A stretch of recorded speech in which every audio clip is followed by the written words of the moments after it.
We'll practice calculating the energy of a photon from its wavelength. Here's the problem.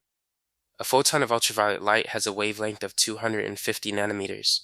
Given Planck's constant, the speed of light, and a conversion factor from joules to electron volts, find the photon's energy in joules, and then express that energy in electron volts.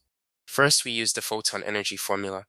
Energy equals Planck's constant times the speed of light divided by wavelength.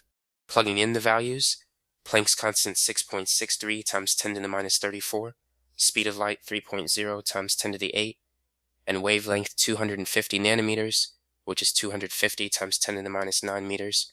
Multiply numerator gives 1.989 times 10 to the minus 25, denominator is 2.50 times 10 to the minus 7, dividing gives 7.96 times 10 to the minus 19 joules.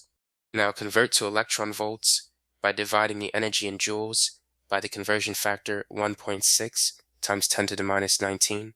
Dividing gives 4.975 electron volts. Rounding to two significant figures, the energy is 8.0 times 10 to the minus 19 joules, approximately 5.0 electron volts. The key takeaway is that photon energy is inversely proportional to wavelength, and you can convert between joules and electron volts using the conversion factor 1.6 times 10 to the minus 19